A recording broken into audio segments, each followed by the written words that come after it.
होते हैं, कौन कौन से इनकम ऐसी होती हैं जिसे हम पिछले 4 हेड में सैलरी में, हाउस प्रॉपर्टी में, बिजनेस प्रोफेशन और कैपिटल गेन में ऐड नहीं करते, बट हम यहाँ पर उसे ऐड करते हैं। तो मैंने बता दिया है। अब जो आपको मैं समझाना चाहता हूँ यहाँ पर, आपको समझाना है। It's 6:30 a.m.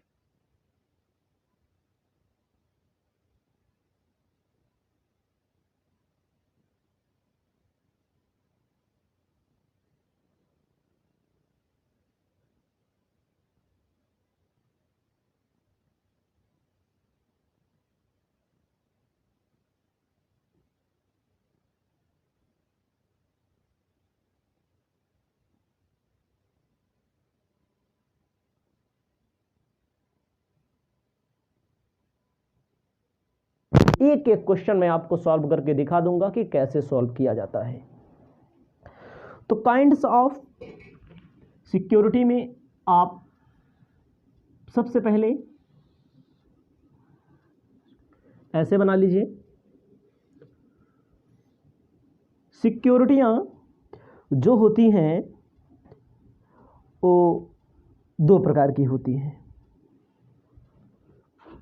जो सिक्योरिटी होती है वो 2 प्रकार की होती है। पहली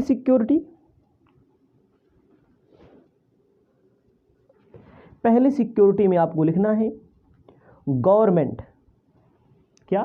गवर्नमेंट सिक्योरिटी, गवर्नमेंट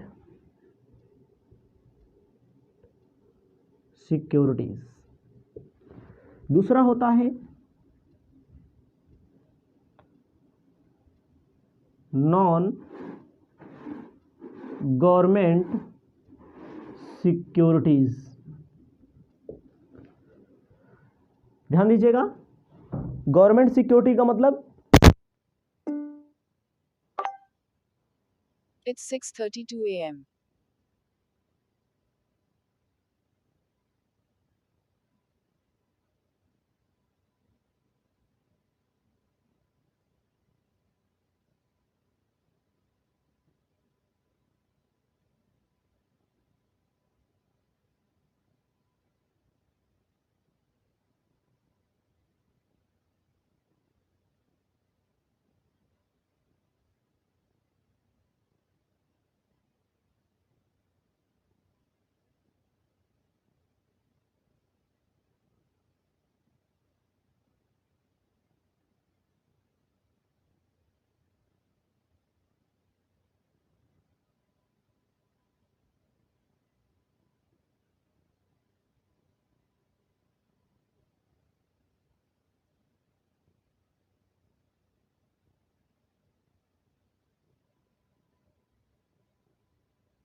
गवर्नमेंट की हो या स्टेट गवर्नमेंट की हो, उसे कहते हैं कौन सी प्रतिभूति? सरकारी, गवर्नमेंट सिक्योरिटी। और जो केंद्र सरकार, राज्य सरकार या लोकल अथॉरिटी के अलावा किसी की हो, उसे कहते हैं क्या? Non government security.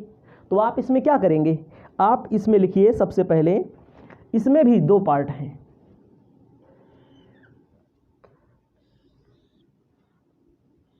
इसमें भी दो पार्ट हैं। इसमें भी दो पार्ट हैं। पहला है टैक्स फ्री गवर्नमेंट सिक्योरिटी। लिख लीजिए, टैक्स फ्री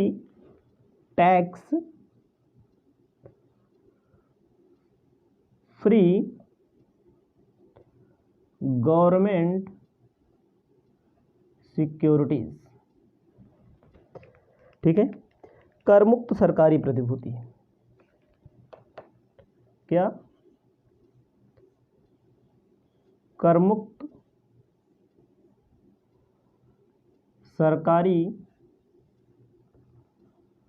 प्रतिभूति। ठीक है। टैक्स फ्री गवर्नमेंट सिक्योरिटी, कर मुक्त सरकारी प्रतिभूति। ठीक है। अब अगला होता है टैक्सेबल गवर्नमेंट सिक्योरिटी। क्या बोलेंगे? टैक्सेबल। एकदम अच्छे से समझना है।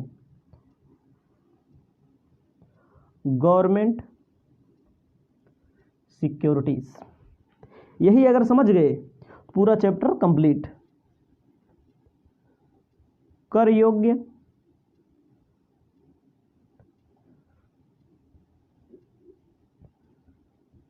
सरकारी प्रतिभूति। ठीक है। यही अगर जो स्टूडेंट समझ गया, जान लीजिए पूरा चैप्टर समाप्त हो गया, और टाइम अच्छे से समझाएंगे। उसके बाद उसमें भी यही होगा, कर मुक्त tax free non government security. Tax free non government security. It's 6:39 a.m.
यदि आपके सामने जो स्ट्रक्चर बनाया गया है, इसे आपको अपनी कॉपी में लिख लेना है। एक बार आपको फिर से समझ लेना है। सिक्योरिटी का मतलब, जो सेंट्रल गवर्नमेंट, स्टेट गवर्नमेंट को जब पैसे की जरूरत पड़ती है, या किसी कंपनी को जब रुपए की, धन की जरूरत पड़ती है, भाई सेंट्रल गवर्नमेंट है, लोन लेती है जनता से। स्टेट गवर्नमेंट है, लोकल गवर्नमेंट है, जनता से लोन लेती है, पब्लिक से लोन लेती है। कंपनी लेती है पब्लिक से लोन। तो आपको इसमें ध्यान देना है, उसके लिए सिक्योरिटी इशू करती है।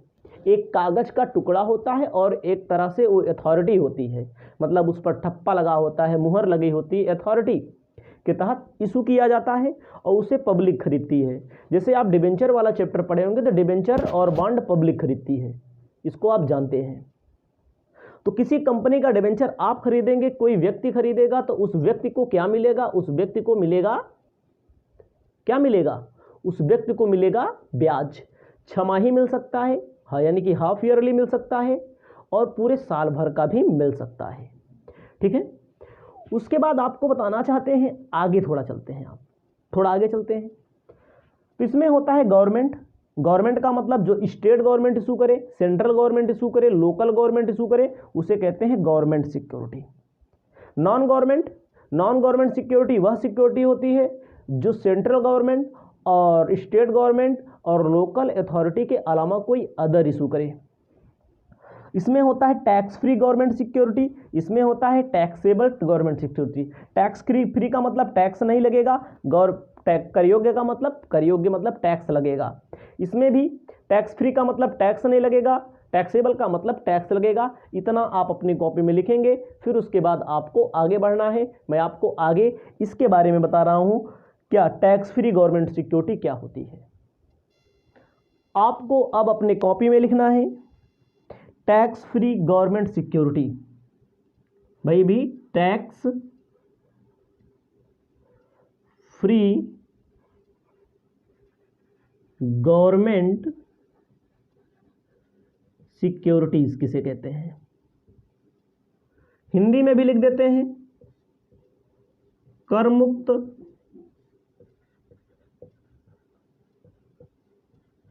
सरकारी प्रतिभूति। कर मुक्त सरकारी प्रतिभूति किसे कहते हैं, ध्यान दीजिए। ये सिक्योरिटी, ये जो टैक्स फ्री सिक्योरिटी है, यह सिक्योरिटी सेक्शन मतलब क्या होता है, धारा, section under section 10 sub section 15 के अंतर्गत टैक्स फ्री होती हैं। क्या लिखना है भैया, के अंतर्गत। It's 6:46 a.m.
फिर आपको क्या ध्यान देना है, आपको फिर से समझना है, यही समझ में आ गया तो पूरा चैप्टर समाप्त है। जान लीजिए, टैक्स फ्री गवर्नमेंट सिक्योरिटी का मतलब होता है under section 10 sub section 15 fully tax free exempt.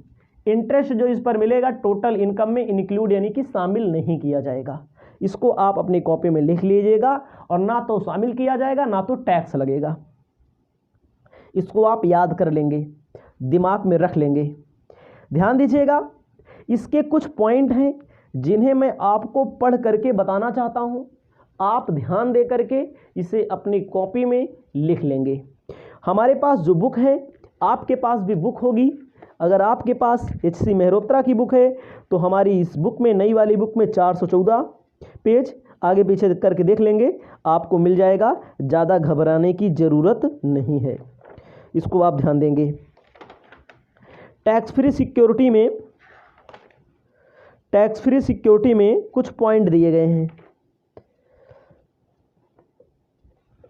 Tax free security में कुछ पॉइंट दिए गए हैं। कहा गया है 10 ईयर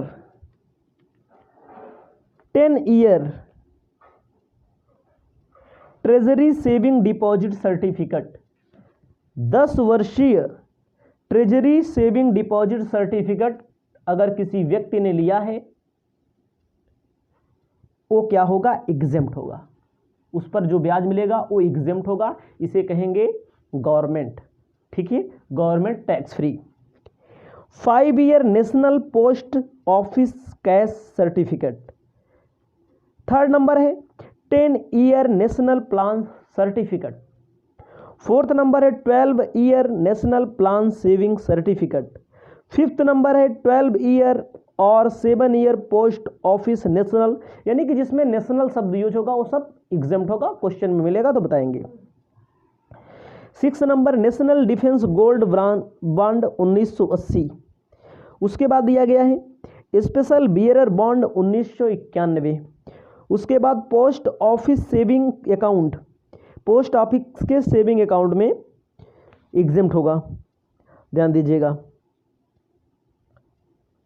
उसके बाद कहा गया है post office cumulative time deposit, interest on post office public account up to 5,000 रुपया दिया है यहाँ पर। Special deposit scheme 1981। उसके बाद आपको ध्यान देना है इसमें non resident rupee deposit scheme, 12 yearly national annual saving certificate, fix deposit plan post office, उसके बाद गोल्ड डिपॉजिट बॉन्ड, ये सब सारी चीज़ें जो है ना एग्जेम्प्ट हैं। देखो जैसे जैसे आप क्वेश्चन पढ़ेंगे वैसे वैसे आपको जानकारी होगी, तो इतना आप लिख लीजिएगा। ये क्या होता है, ये टैक्स फ्री होता है। क्या होता है भैया, टैक्स फ्री होता है। इसको आपको अपने कॉपी में लिखना पड़ेगा और अच्छे से आप इसे लिख लेंगे, ठीक है। तो ये सब मिलेगा अगर आपको तो एग्जेम्प्ट होगा। और भी कुछ हैं 7% कैपिटल इन्वेस्टमेंट बॉन्ड्स, ये सब जो भी भोपाल गैस कल्याण के कारण कोई पैसा कहीं से मिलता है, कोई सिक्योरिटी मिली है तो उसका भी एग्जेम्प्ट होता है। तो आपको ध्यान देना है कर मुक्त वाला मैंने बता दिया, जो टैक्सेबल नहीं होता है इसको इंक्लूड नहीं करते, इसको मैंने बता दिया है। अब आपको ध्यान देना है कौन सा, अब आपको ध्यान देना है टैक्सेबल दूसरा, इसी में क्या होता है गवर्नमेंट वाले में दूसरा टैक्सेबल गवर्नमेंट सिक्योरिटीज, कर योग्य, हिंदी में लिखेंगे कर योग्य सरकारी प्रतिभूति, कर योग्य सरकारी प्रतिभूति, कर योग्य सरकारी प्रतिभूति, अपनी कॉपी में हेडिंग डाल लीजिए आप। अब इसमें क्या है ध्यान दीजिएगा, कर योग्य सरकारी प्रतिभूति government, central government, state government की सिक्योरिटी पर ध्यान दीजिएगा। इसमें जो इस पर क्या मिलता है, सिक्योरिटी पर हमेशा क्या मिलता है, इंटरेस्ट मिलता है। ये क्या होगा, टैक्सेबल मतलब कर योग्य होगा। टैक्सेबल गवर्नमेंट सिक्योरिटी कर योग्य सरकारी प्रतिभूति में इंटरेस्ट जो मिलेगा वो क्या होगा, टैक्सेबल होगा। इसको याद रखिएगा, ऊपर वाले में जो इंटरेस्ट मिलेगा वो टैक्सेबल नहीं होगा, पहचानना पड़ेगा कौन सी टैक्स फ्री सिक्योरिटी है। वो क्वेश्चन मिलेगा तो वहां पर ज़्यादा बेहतर ढंग से आप समझेंगे, सब बताएंगे कि क्वेश्चन बताएंगे। आपको इसमें ध्यान देना है, तो कहा गया इसमें परंतु इसके ब्याज पर उद्गम स्थान पर कर की कटौती नहीं होती, प्रतिभूतियों पर ब्याज सकल नहीं किया जाता। कह रहे हैं जो भी इंटरेस्ट बनाया जाएगा ग्रॉसअप सकल नहीं करेंगे, शकल नहीं करेंगे। ये क्या मतलब क्या होता है, ये क्या मतलब होता है अगर किसी इंटरेस्ट पर टीडीएस कट गया है, टैक्स डिडक्शन एड सोर्स अगर कट गया है, उसको टैक्स के पहले लाने के लिए ग्रॉस अप करना पड़ता है, सकल बनाना पड़ता है। ये चीज़ आपको नहीं करना है, ध्यान दीजिएगा, ये चीज़ आपको नहीं करना, सकल नहीं करना है इसमें, ठीक है। अगर टीडीएस कट गया है तो आपको क्या करना है, टीडीएस कह रहे हैं कि इन प्रतिभूतियों कटौती नहीं होती, मतलब इस पर टीडीएस नहीं कटा होता।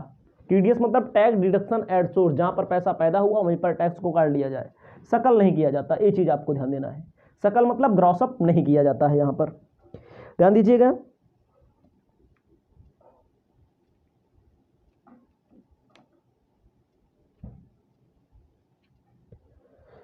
तो इसमें अगर ध्यान दीजिएगा, इसको आप लिख लीजिए, अगर कहीं भी ग्रॉस अप करने की नौबत आएगी तो ग्रॉस अप कैसे किया जाएगा हम आपको आगे बताएंगे। याद रखना, टैक्स फ्री गवर्नमेंट सिक्योरिटी, आपको पहचानना पड़ेगा कौन सी टैक्स फ्री है, कौन सा टैक्सेबल है, ये चीज़ आप जानकारी होनी चाहिए आपको।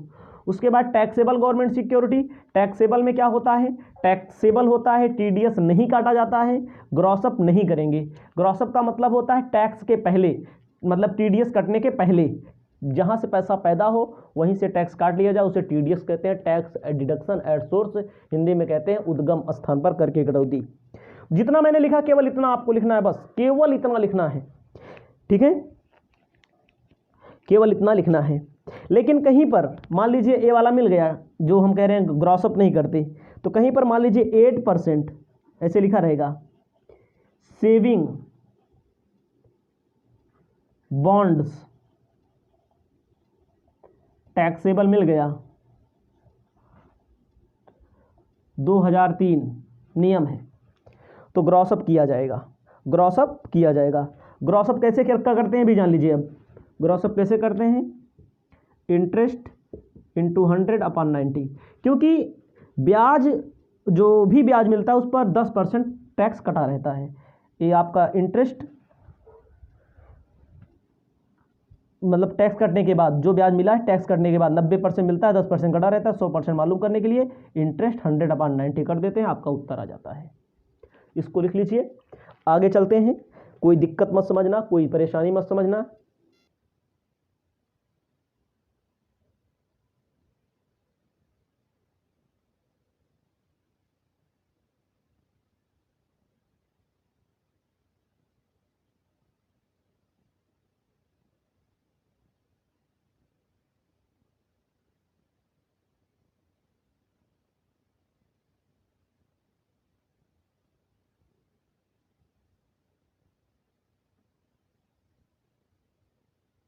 को ध्यान देना है,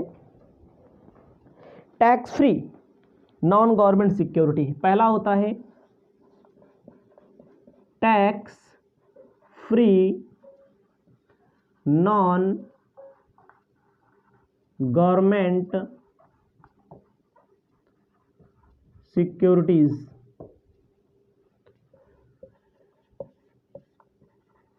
करमुक्त गैर सरकारी प्रतिभूति, करमुक्त गैर सरकारी प्रतिभूति, इसको आप लिख लीजिए अपनी कॉपी में। ध्यान दीजिएगा, इसको आपको लिखना है, ये वास्तव में, वास्तव मतलब एक्चुअल में,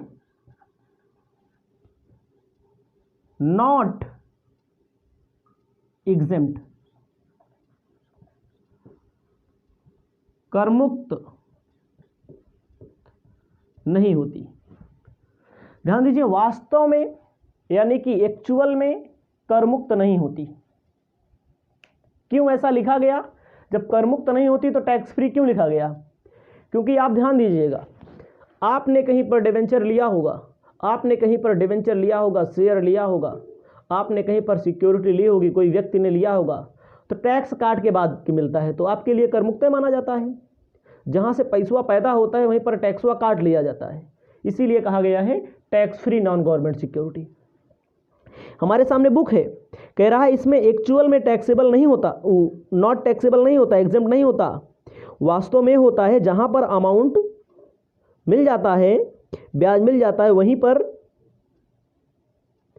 टैक्स दे दिया जाए। जैसे मान लीजिए थोड़ी देर के लिए समझो, कर मुक्त काहे लिखा है, अब इसमें मैंने लिखा वास्तव में कर मुक्त नहीं है। तो मान लीजिए हमारी कंपनी का नाम यक्स है, हमारी कंपनी में किसी ने डिवेंचर लिया है, तो सरकार का नियम है, आईटी का नियम है, इनकम टैक्स का नियम है, हमारा आईटी का नियम है कि किसी व्यक्ति ने, यक्स हमारी कंपनी है, रामू ने हमारे यहाँ शेयर लिया है, तो डिवेंचर लिया है, तो रामू को हम डिवेंचर पर 6 महीने में क्या देंगे, ब्याज देंगे, इंटरेस्ट देंगे। कहे 6 महीने में एक बार, साल भर में 2 बार जब देंगे। तो हमारी कंपनी का नाम यक्स है, हमारी कंपनी का नाम यक्स है, हम इस कंपनी की ओर से डिवेंचर रामू ने लिया हुआ है, तो इनके ब्याज पर मान लीजिए 100 रुपये का डिवेंचर इन्होंने लिया हुआ है, 10 रुपया ब्याज हुआ इनका 10%। तो कंपनी का नियम है, आईटी का नियम है कि पहले डिवेंचर पर जो 10 रुपया ब्याज हो रहा है, जो उस पर टैक्स हो रहा है, वो टैक्स ब्याज में से काट करके इनकम टैक्स के सरकारी खजाने में जमा किया जाए, सरकारी फंड में जमा कर दिया जाए, बाकी जो पैसा हो रामू को दे दिया जाए। मान लीजिए थोड़ी देर के लिए 1000 मान लीजिए, 1000 रुपये पर 10% 100 रुपया ब्याज हुआ, 100 रुपया ब्याज हुआ, 100 रुपये में 10% यानी कि 10 रुपया इनकम टैक्स को दे दो, बाकी 90 रुपया रामू को दे दो। रामू को जो पैसा मिलेगा वो रामू के लिए टैक्स फ्री होगा। इसे कहते हैं टैक्स डिडक्शन एट सोर्स। जब वहीं पर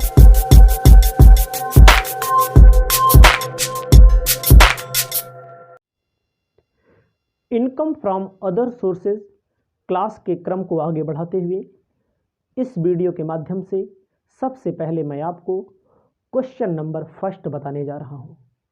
ध्यान दीजिएगा, क्वेश्चन नंबर फर्स्ट मैं आपको बताने जा रहा हूं। क्वेश्चन सबसे पहले इंग्लिश में पढ़ेंगे और हिंदी में समझाएंगे, ताकि हिंदी मीडियम और इंग्लिश मीडियम दोनों के स्टूडेंट अच्छी तरह से समझ पाएँ। और दावा करता हूं पूरी वीडियो यदि आप देखेंगे बिना हमारे कहे अपने मन से, तो आपको क्वेश्चन जरूर समझ में आएगा। क्वेश्चन क्या कहता है, from the following particular, from the following particular submitted by Shri Ram Kumar compute his income from the other sources. मतलब श्री राम कुमार जी हैं, राम कुमार के पास इनकम आ रही है, आपको इनकम फ्रॉम अदर सोर्सेज की टैक्सेबल इनकम को कंप्यूट करना है। इन्होंने कहा है पहला, a director of x company limited receive 12,000 per month salary. भैया राम कुमार जी कंपनी के डायरेक्टर हैं, 12,000 पर मंथ सैलरी रिसीव करते हैं। And 1200 per month entertainment allowance 12,000 रुपया पर मंथ रिसीव करते हैं। The company provided him a car official and personal use. Company ने इनको कार प्रोवाइड की है ऑफिस के यूज के लिए और पर्सनल यूज के लिए। उसके बाद कह रहा है पर्सनल यूज 50%, मतलब आधा 50% पर्सनल यूज करते हैं और आधा कहाँ यूज करते हैं, बिजनेस में अपने, द ऑफिस में यूज करते हैं, बिजनेस में नहीं। The company incurred expenditure 16,000 running maintenance both official and personal use, depreciation of car 14,000। जो आपको पहला पॉइंट मिलेगा, ये सब पूरी सूचना इनकम फ्रॉम सैलरी से संबंधित है। फिर आगे कह रहे हैं सेकेंड नंबर आप देखेंगे, डायरेक्टर फीस इन्होंने कमाई की है 13,000 रुपये की।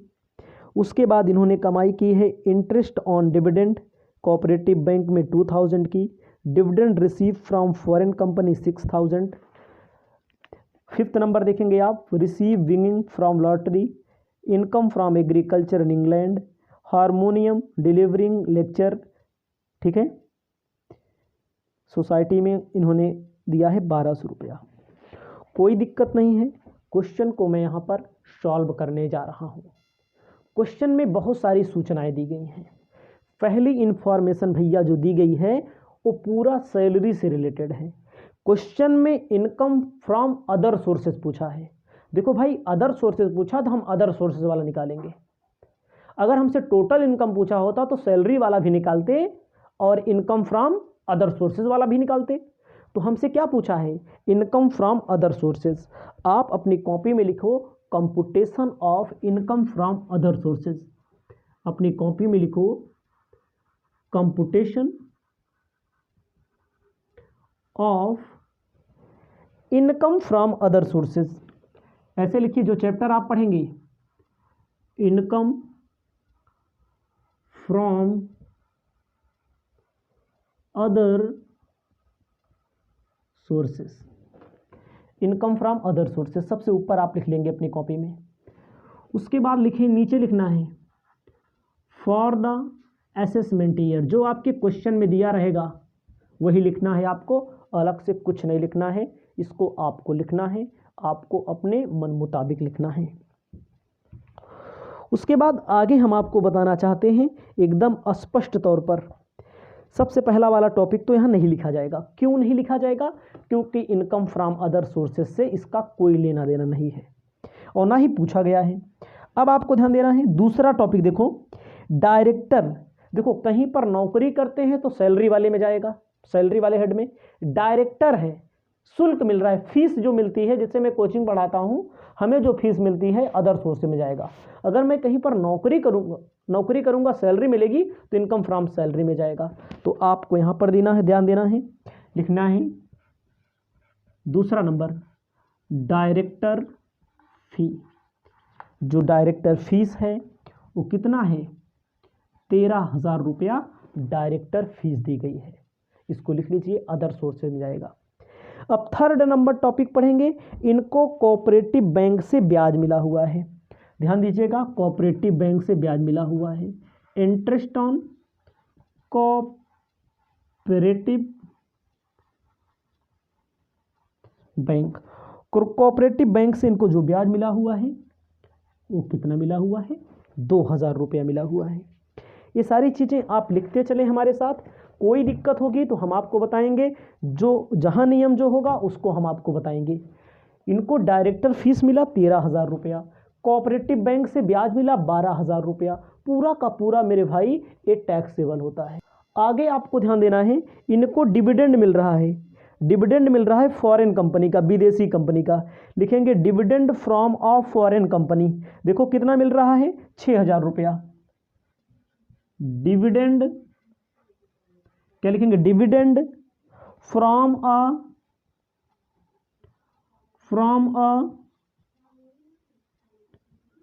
फॉरेन कंपनी, यहां कंपनी लिख लीजिएगा।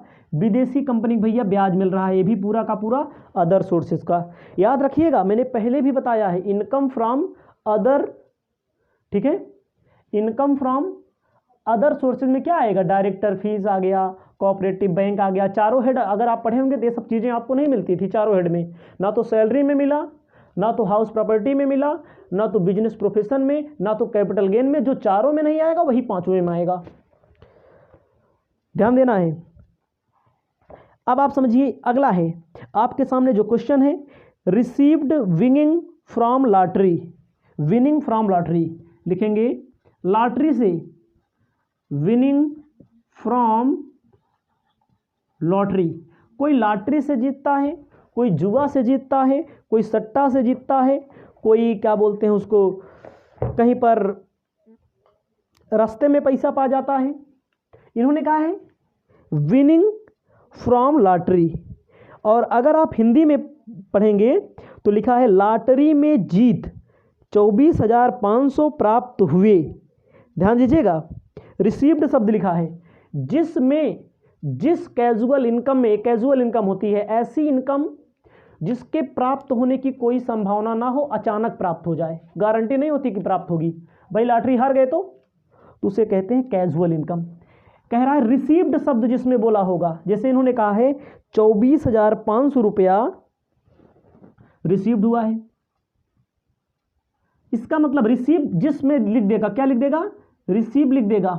अगर जीत अकेले लिखेगा तो सीधा पैसा यहां लिख देंगे। अगर रिसीव बोला है, रिसीव तो आपको ध्यान देना है, रिसीव का मतलब ये होता है 70%, यानी कि जो भी कैजुअल इनकम होती है, जैसे कोई व्यक्ति रास्ते में पैसा कमा गया, कोई व्यक्ति घुड़दौड़ से पैसा कमा लिया, कोई व्यक्ति सट्टा से पैसा कमा लिया ना, तो उस पर सरकार कितना टैक्स लेती है? 30%। तो रिसीव्ड शब्द अगर मिलेगा कहीं पर तो जान लीजिएगा कि उसमें टैक्स कट गया है। हमें चाहिए 100%। 100% यानी 35,000 पाए थे, सरकार ने अपना टैक्स काट लिया, बाकी कितना वापस कर दिया? 24,500 रुपया। ये टैक्स कटने के बाद का होता है, ये वाला हमें टैक्स कटने के पहले, इसे कहते हैं ग्रॉसअप करना। कहीं भी कैजुअल इनकम को ग्रॉसअप करेंगे तो 100/70 करेंगे, कहीं भी डिविडेंड को ग्रॉसअप करेंगे, इंटरेस्ट को ग्रॉसअप करेंगे तो 100/90 करेंगे। याद रखना, बहुत सारे क्वेश्चन मिलेंगे, बहुत सारे पॉइंट मिलेंगे। आगे हैं, कह रहे हैं agriculture income in England. Agriculture income in England, Bharat के बाहर एग्रीकल्चर इनकम अगर हो रही है तो कहाँ होगी? वो भी यहीं होगी। इंडिया में हो रही है तब भी यहीं होगी, ये भी ध्यान दीजिएगा। भले आप एग्रीकल्चर चैप्टर पढ़ें शुरू में, वो नहीं मतलब हेड मतलब है सैलरी, हाउस प्रॉपर्टी में कहीं पर खेती वाली इनकम आपने लिखा? नहीं लिखा। खेती वाली इनकम कैपिटल गेन में नहीं लिखा, बिजनेस प्रोफेशन में नहीं लिखा, तो आपको लिखना है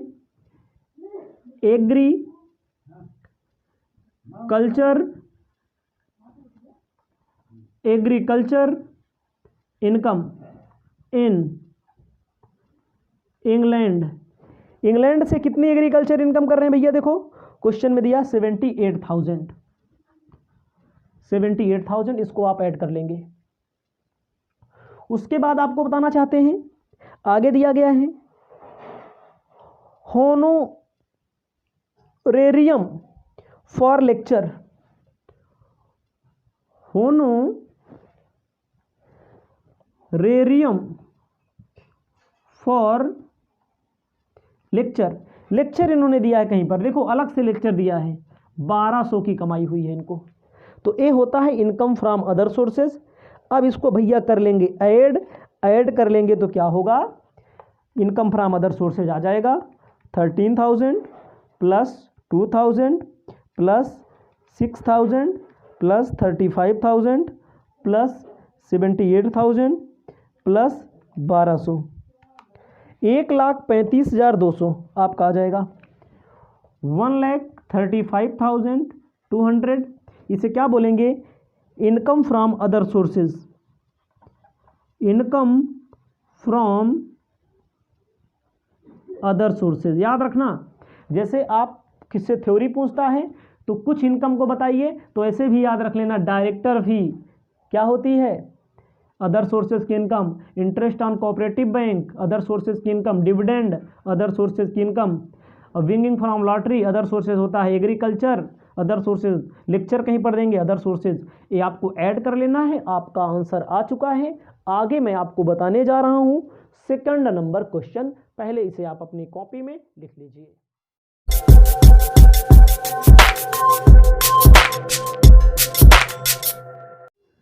income from other sources class के क्रम को आगे बढ़ाते हुए आपको इस वीडियो में सेकंड नंबर क्वेश्चन उपलब्ध करा रहे हैं।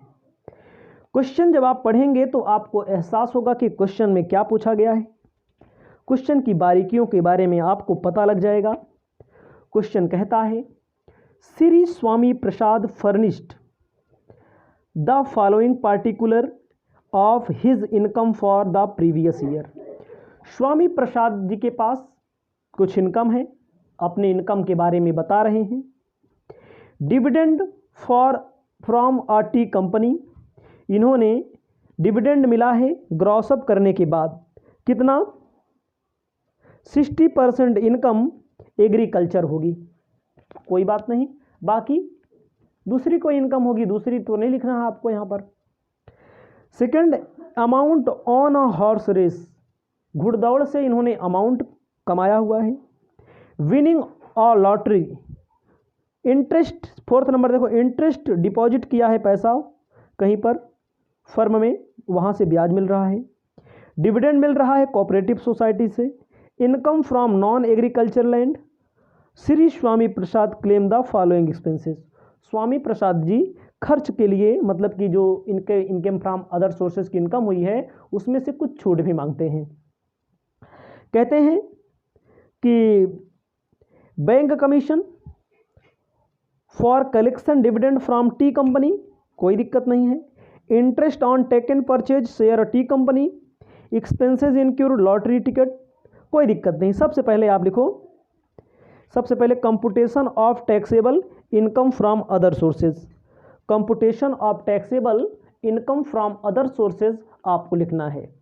एक चीज़ आपको ध्यान देना है, इसमें जो डिडक्शन मिलेगा, जो छूट मिलेगी किसकी, जो कहते हैं कि मैंने इतना खर्चा किया छूट दे दिया जाए, छूट मिलेगी उसकी जो टैक्सेबल होगा। जैसे मान लीजिए कोई पैसा इकट्ठा करने के लिए, जैसे बैंक से ब्याज प्राप्त करने के लिए इन्होंने पैसा खर्चा किया, 2% 1% खर्चा किया, तो इसमें से केवल उतने की छूट मिलेगी इनको जितने के टैक्सेबल अमाउंट होंगे।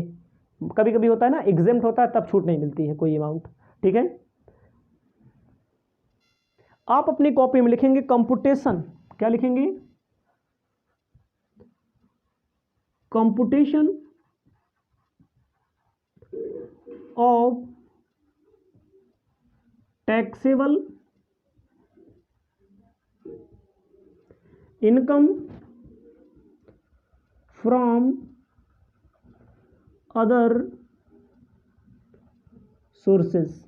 सबसे ऊपर लिख लीजिएगा फॉर द असेसमेंट ईयर, जो क्वेश्चन में दिया होगा।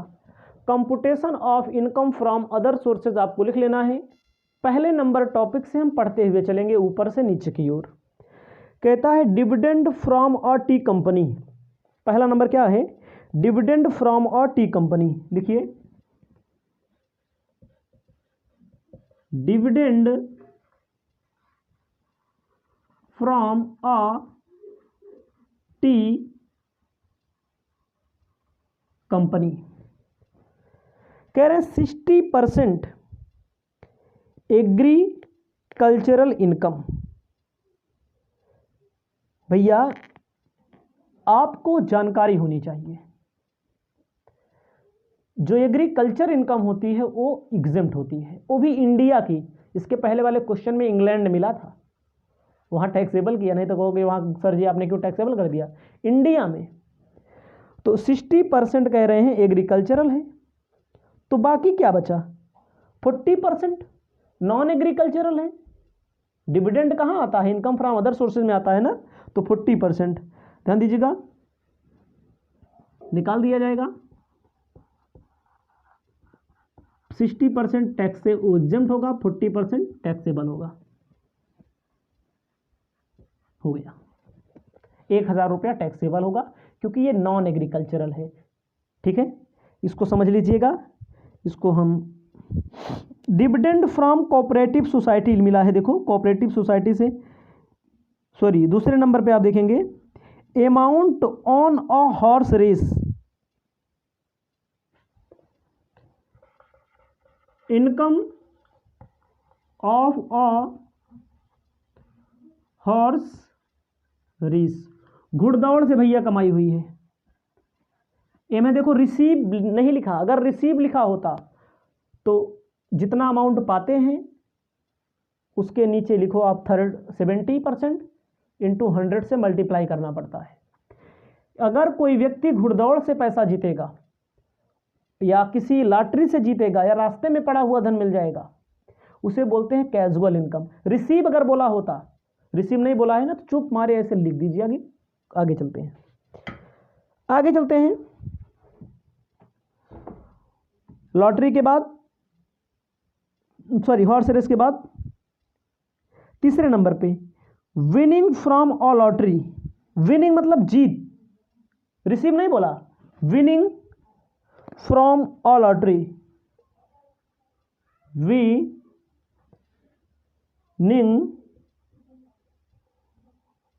From a lottery. कितना, 62,500 विनिंग बोला है, मतलब जीता हुआ है, इनकम फ्रॉम अदर सोर्सेज में आएगा। ठीक है, आगे आप देखते चलिए, आगे आगे क्या हो रहा है। फोर्थ नंबर में interest receive on deposit with a firm. ठीक है, इंटरेस्ट रिसीव्ड, ध्यान दीजिएगा, इंटरेस्ट इनको रिसीव हो रहा है फर्म से, interest receive on deposit with a firm, firm से इनको इंटरेस्ट रिसीव हो रहा है। आपको जानकारी होनी चाहिए, अगर कोई फर्म से रिसीव हो रहा है कितना, देखो कह रहे हैं 5400 रुपया, ये इसका मतलब 90% है। याद रखिएगा नियम क्या होता है, फर्म पहले ब्याज कमाए, पहले पैसा कमाए, फिर जो ब्याज देना है, किसी को लोन दिया है कोई व्यक्ति, तो उस पर ब्याज पर जो टैक्स बन रहा है वो टैक्स काट करके इनकम टैक्स डिपार्टमेंट में जमा करे, बाकी जो पैसा होगा देगा। तो 90% मिल रहा है, हमें 100% चाहिए। यहाँ पर ग्रॉसअप किया जाएगा, 6000 आ जाएगा। आगे क्या दिया गया है, income from non agricultural land, income from non agricultural land, कोई ज़मीन है जिस पे खेती काम नहीं होता, जैसे रेंट वेंट पे दे देते हैं, कोई इधर काम हो जाता है, कोई प्लांट लग जाता है, उससे जो इनकम होती है उसे कहते हैं अदर में आता है। ऐड कर लीजिए 1000 प्लस 2500 प्लस 62,500 प्लस 6000 प्लस 1500, आपका आ रहा है, एक बार फिर से चेक कर लेते हैं, कोई भूल हुई है भी, एक आठ और है भी इसमें। Dividend receive from a cooperative society, 500 रुपया नहीं लिखा गया, लिख लो यहाँ पर नीचे, कोई दिक्कत नहीं, भूल नहीं होनी चाहिए। डिविडेंड 2 बार हमेशा चेक करना चाहिए। रिसीव्ड अ कोऑपरेटिव सोसाइटी 500 रुपया, इसको ऐड कर लीजिए, आपका आ जाएगा, अभी 73,500 आ रहा था, अब 74,000 आ जाएगा आपका। समझ रहे हैं? अब इसी में एग्जम्पशन मिलता है, छूट मिलती है।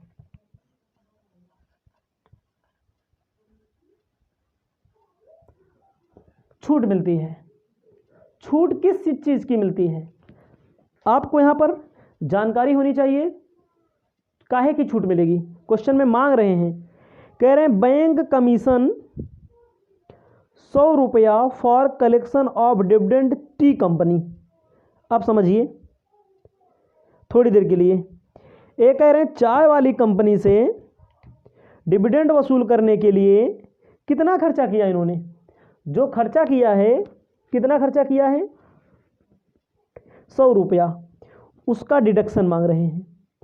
कोई बात नहीं है, याद रखिएगा। उसके बाद क्या कह रहे हैं,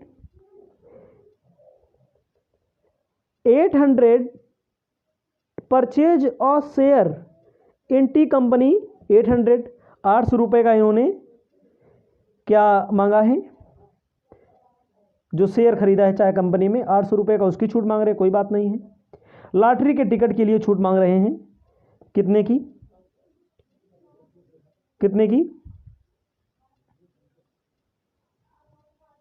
कितने की मांग रहे हैं, 2000 की लॉटरी के टिकट की। यहीं पर आपको समझना है पूरा खेला इसमें क्या होता है, कहानी क्या होती है।